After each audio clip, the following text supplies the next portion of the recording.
చిన్నప్పుడు అడుగులు తడబడుతూ ఉంటే నడక నేర్చుకోవడానికి చేసేటటువంటి ప్రయత్నము చాలా చూడముచ్చటగా ఉంటుంది. పసిపిల్లలు పడుతూ లెగుస్తూ నడక నేర్చుకుంటూ ఉంటారు, కానీ ఆ నడకని పరుగుల వైపు పరుగుపెట్టించేటటువంటి తల్లి చాలా అద్భుతంగా గైడ్ చేస్తూ ఉంటుంది. అలాగే తండ్రి కూడా.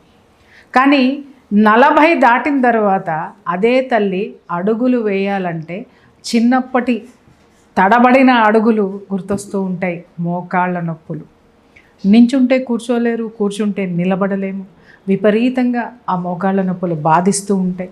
కానీ ఒక గృహిణులకి ఈ నరకం బాగా తెలుసు. ఎందుకంటే వాళ్ళు ఎంత ఇబ్బంది పడతారంటే ఈ మోకాళ్ళ నొప్పులతోటి. చాలామంది నా దగ్గర ప్రస్తావిస్తూ ఉంటారు, మోకాళ్ళ నొప్పులండి తగ్గట్లేదు, చాలా మందులు వాడుతున్నానండి, ఏదో తగ్గుతుంది, టెంపరీగా తగ్గుతుంది, మళ్ళీ ఏదో అనండి, ఏమండి ఈ మధ్యన మోకాళ్ళ చిప్పల ఆపరేషన్ చేయించుకున్నానండి. ఇలాంటివి చాలా విన్న తర్వాత నాకు అనిపించింది, దీనికి ఒక సొల్యూషన్ ఉంది. ఆ సొల్యూషన్ జనం మధ్యకి తీసుకురావాలి. ఆ సొల్యూషన్ చెప్పే ముందు మై డియర్ ఫ్రెండ్స్, నేను మీ ప్రియా చౌదరి.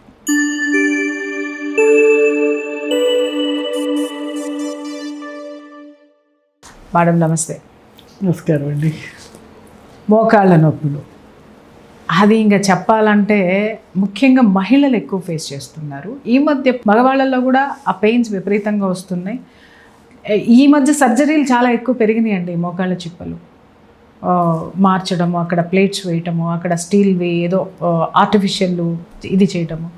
ఎందుకు అనంటే ఆ బోన్స్ మధ్య ఉన్నటువంటి జిగురు ఏదైతే ఉందో అది ప్రొడ్యూస్ చేయటం అనేటటువంటిది బాడీ ఆపేసింది.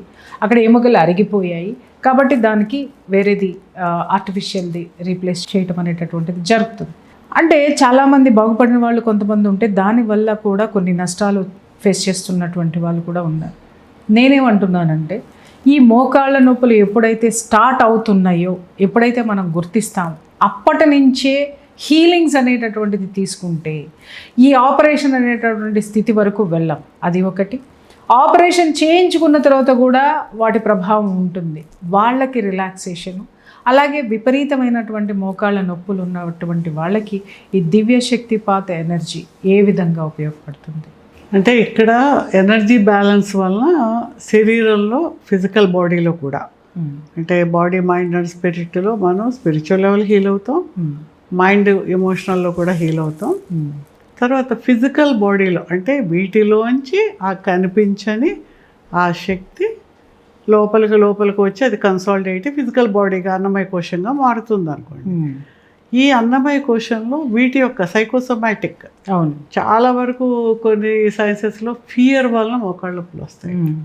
మోకాళ్ళ దగ్గర ఫియర్ ఉంటుంది అని, fear of life, fear calcium deficiency తర్వాత కానీ ఫస్ట్ మాత్రం ఫియర్ అనేటటువంటి మోకాళ్ళలో ఉంటుంది. ఆ ఫియర్లోంచి ఆ బాడీ ఫిజియాలజీలో ఇంబ్యాలెన్స్ వచ్చి బాడీలో ఆ కాల్షియం అబ్జార్ప్షన్ తగ్గిపోయి ఇవన్నీ ఒకటి కలిసి దానివల్ల మోకాళ్ళ నొప్పులు ఎక్కువ వస్తాయి అనేది ఎమోషనల్ ఇంబ్యాలెన్స్, ఫిజికల్ ఇంబ్యాలెన్స్ అలా వస్తుంది. ఫిజికల్ గా అన్ని సైకోసోమాటిక్ కదా, సైకోసోమాటిక్ అని మనం ఎప్పుడూ అనుకుంటున్నాం. అంటే సైకలాజికల్ ప్రాబ్లమ్ నుంచి సోమాటిక్ అంటే ఫిజికల్ బాడీ, ఈ సోమాటిక్ ఈ బాడీ లోపల దాని ప్రభావం కనిపిస్తుంది.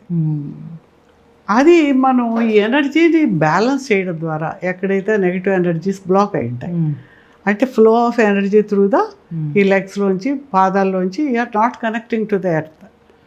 అసలు భూమి నుంచి భూమి ఆకర్షణ శక్తి, ఆ శక్తి మన లోపలికి వచ్చి మనం చాలా హీల్ చేస్తుంది.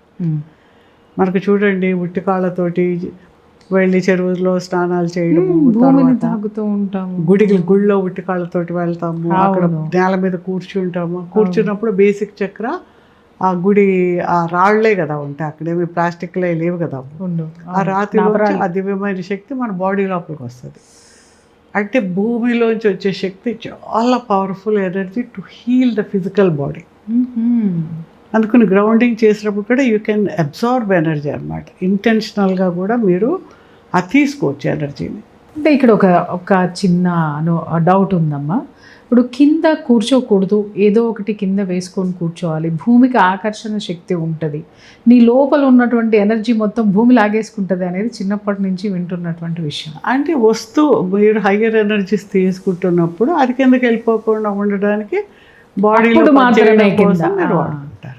ఓకే, అప్పుడు కింద ఆసనం always you are connected to the heaven and earth as above so below. ఈ రెండు అంటే పైనుంచి వచ్చేది డివైన్ మాస్కులైన్ శివ, కింద నుంచి డివైన్ ఫెమినైన్ శక్తి, పార్వతి శక్తి. ఈ రెండు కలిస్తేనే నువ్వు ఉన్నావు. They are the child of God, divines. ఈ ఎనర్జీస్ రెండు ఎప్పటికప్పుడు కలిసి ఇన్ అండ్ యాంగ్ ఇవి రెండు ఆ సమతుల్యంగా ఉన్నప్పుడు మాత్రమే నువ్వు బ్యాలెన్స్డ్గా ఉంటావు.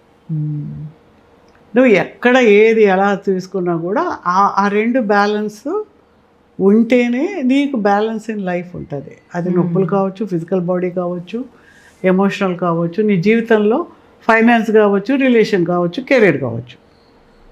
Everything is related to you, your energy field. అలాగే ఈ మోకాళ్ళ నొప్పులకు కూడా మనం ఏంటంటే ఈ ఎక్కువ నడిచేశారు అందుకని కాళ్ళు నొప్పి, ఈ కాలు నడవలేదా, రెండో కాలు కూడా నడిచింది కదా దాంతోపాటు, మరి ఇది అరగలేదా, జరిగింది. లేకపోతే మీతో పాటు ఇంకా ఎక్కువ నడిచే వాళ్ళు ఎంతమంది లేరు, ఉన్నారు. మరి వాళ్ళందరికీ లేదు, మనం ఇంకా కూర్చుండే మనకు అరిగిపోతున్నాయి.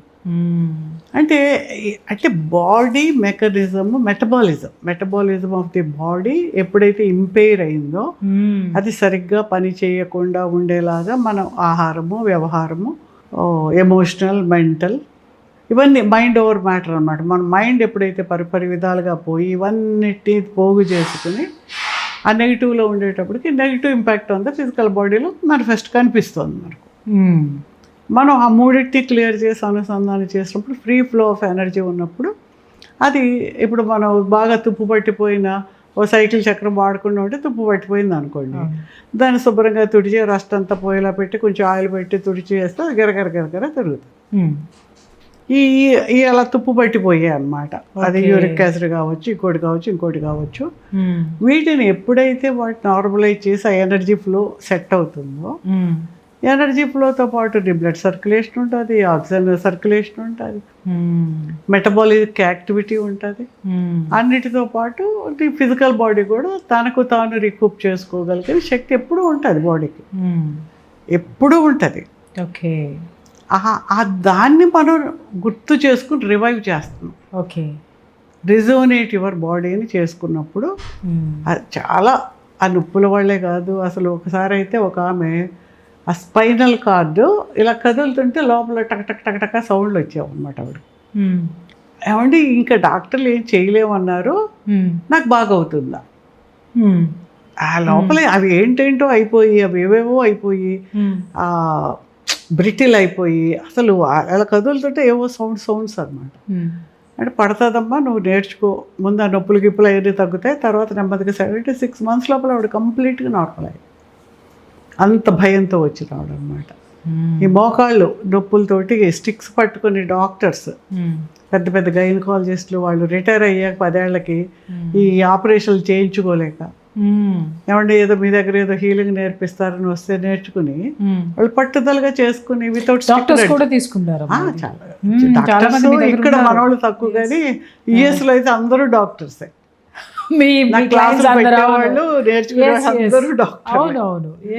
అవును, యా. యాక్చువల్గా ఇక్కడ ఏంటంటేనమ్మా, ఇక్కడ ఉన్నటువంటిది చాలా మోకాళ్ళ నొప్పులు అనగానే ఇప్పుడు ఎక్కువ నడిచేసాము, ఇప్పుడు 45-40+ దాటిన తర్వాత బాడీలో కాల్షియం డెఫిషియన్సీ వస్తుంది.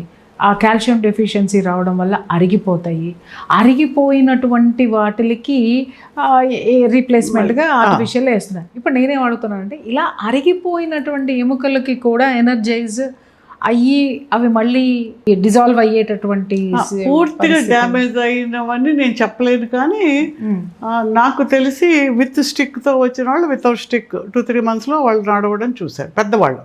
Above 70s. ఇంకా చిన్నోళ్ళకైతే అసలు ఇంకా తొందరగా, ఎందుకంటే వాళ్ళకి ఆ క్యాపబిలిటీ ఉంటుంది కాబట్టి ఉంటుంది బాడీకి. ఓన్లీ సమ్ ఇంబ్యాలెన్సెస్ వల్ల వాళ్ళు అది ఉంటారు. ఎనీహౌ అమ్మ, మోకాళ్ళ నొప్పులకి ఖచ్చితంగా చాలామంది అడిగారు, వాళ్ళందరికీ కూడా మంచి ఆన్సర్ దొరికిందని అనుకుంటాను. ఎవరైతే మోకాళ్ళ నొప్పులతో బాధపడుతున్నారో, హీలింగ్ నేర్చుకొని క్యూర్ చేసుకోవాలనుకుంటున్నారో, స్క్రీన్ మీద కనిపించేటటువంటి నంబర్స్కి కాల్ చేయండి. కాల్ చేసి మీరు ఆ మేడం క్లాస్ చెప్తారు. ఖచ్చితంగా ఇది క్లాసే ఉంటుంది, మీకే నేర్పిస్తారు ఆ విద్య ఎలాగా అనేది. ఖచ్చితంగా మీరు వచ్చి జాయిన్ అవ్వండి, దాన్ని నేర్చుకోవడానికి ప్రయత్నించండి. నేర్చుకున్న తర్వాత మీరు మాతో మాట్లాడరు, నిజంగా మాట్లాడరు. ఇదే నేను చెప్తున్నా, ఎందుకు మాట్లాడరు అంటే అంత గొప్పగా మీరు దాన్ని ఫీల్ అవుతారు డెఫినెట్గా. ఇది చాలామందిలో నేను చూసినటువంటి రిజల్ట్స్. కాబట్టి do the best, all the best. Thank you అమ్మ. నమస్తే.